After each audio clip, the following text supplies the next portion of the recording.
ગાય માતાજીનું એમરજન્સીમાં ઓપરેશન કરાવવું પડે હતું એટલે આપણે જામનગર નીકળી ગયા છીએ. આ બધા મિત્રો જોયું હશે ને, જામનગર આપણે પહોંચીએ છીએ. એમ્યુઝમેન્ટ પાર્કની એક્ઝેક્ટ બાજુમાં ભાઈ સિદ્ધરાજસિંહ બાપુ ગૌશાળા લાવે છે અને ગાયત્રી ગૌશાળાનું નામ છે. પહેલા તો આપણે રસ્તામાંથી લોટના કટ્ટા ગાડીમાં ભરી લઈએ છીએ ઉપર નીચે, જે આપણા પરિવારોને કરિયાણાની કીટું પહોંચે છે એના માટે. અને લોટના કટ્ટાની ગાડી ભરી અને સીધા આપણે નીકળી જાય છીએ. અને ભાઈ હાંડિયા બ્રિજ નીચે થઈ અને સીધા આપણે એમ્યુઝમેન્ટ પાર્ક વટી અને આપણે પહોંચીએ છીએ ગૌશાળાએ. પાછળના ગેટે આપણે ગાડી પાર્કિંગ કરી દઈએ છીએ. આ છે બાપુ જે ગૌશાળા લાવે છે. એકવાર વિઝિટ અવશ્ય કરજો ભાઈ. આપણે એક્ઝેક્ટ એમ્યુઝમેન્ટ પાર્કની બાજુમાં જ્યાં લીલી લંગડી ગાયોના ફ્રીમાં ઓપરેશન, સારવાર, બધી વસ્તુ આવે છે. અને આ તમે જો કંઈક ખાવા પીવાની આવી વ્યવસ્થા છે. 16 લાખ રૂપિયાની કિંગન વોટર સિસ્ટમ છે ગાય માતાજીના પાણી પીવા માટે. અને સુવિધામાં કાંઈ ઘટે નહીં. એકવાર જામનગર વાળા બધા મિત્રો અવશ્ય ગૌશાળાની મુલાકાત કરજો. અને પછી ભાઈ બાપુ વાળા આપણે થોડી ઘણી ચર્ચા કરીએ છીએ. અને આપણે સૌથી મોટો પ્રોબ્લેમ હતો રેસ્ક્યુ કરવાનો, એટલે આ ટ્રોલી. તો બાપુ કે આ ટ્રોલી તમે લઈ જાઓ. આ ટ્રોલીમાં તમે જોઈ શકતા હશો ગૌશાળાનું એડ્રેસ ને નામ લખેલું છે. એકવાર બધા મિત્રો જોઈ લેજો. શ્રી ગાયત્રી ગૌ સેવા કેન્દ્ર. અને ગમે એવા ઓપરેશન હોય, ગમે એ વસ્તુ હોય ભાઈ અહીંયા થઈ જાય છે. અને પછી અહીંયાથી આપણે ભાઈ ટ્રોલીને કરી લઈએ છીએ આપણી ગાડીની વાહે ટોચન.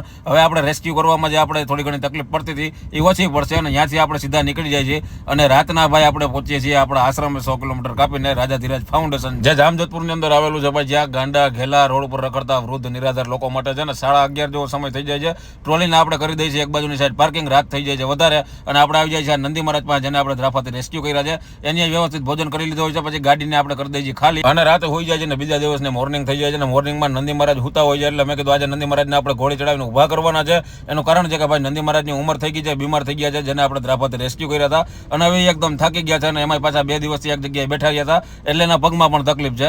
પણ આપણે ભાઈ કહે કે ભાઈ ગમે બનતા આપણે એવા બધા પ્રયત્ન કરી લઈએ જેથી કરીને નંદી મહારાજ કદાચ ઊભા થઈ જાય. એટલે બધા મિત્રો લાગી ગયા. એમાં અમારે વચ્ચી ખાસ કે હાલો હું આવવું જોઈએ કે આ બળદને લઈને કે મારે પણ ભાઈ જવું છે. એટલે ભાઈ વચ્ચીને થોડું ઘણું શું છે કે આમાં કામ કરતો હોય તો એને એવો થોડું ઘણું મગજમાં બહુ જાજો આપણે એવું કહી શકીએ કે ફેર પડી ગયો છે.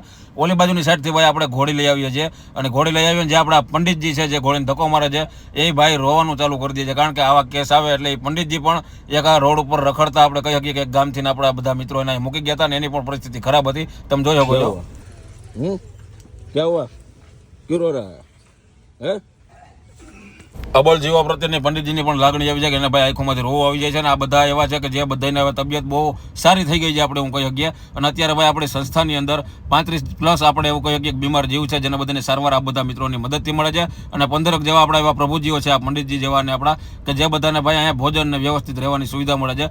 પછી આપણે નંદીજીને ઊભા કરવાના તમામ પ્રયત્નો કરીએ છીએ. એના પગમાં આપણે બનતી કસરત કરાવીએ છીએ. અને ભાઈ આપણે સંસ્થાની એકવાર મુલાકાત અવશ્ય લેજો. એક દિવસનો ખર્ચો છે 4000+. એટલે જે કાંઈ થાય યોગદાન કરજો. ખાસ કરીને અત્યારે આપણે ખોળ, ભૂસું, તેલ, આ બધી વસ્તુની જરૂરિયાત છે. એટલે કોઈ પણ મિત્રો ભાઈ યોગદાન દેવા માંગતા હોય તો આમાં નંબર આપેલા છે, તમે યોગદાન આપી શકો છો. અહીંયા રૂબરૂ આવીને પણ વસ્તુ પણ મોકલાવી શકો છો. વધારે વાત ન કરતા હાલો હવે ભાઈ મળીએ પાર્ટ 2માં. બધાને જય દ્વારકાધીશ. નંદી મહારાજને ઊભા કરી લઈ.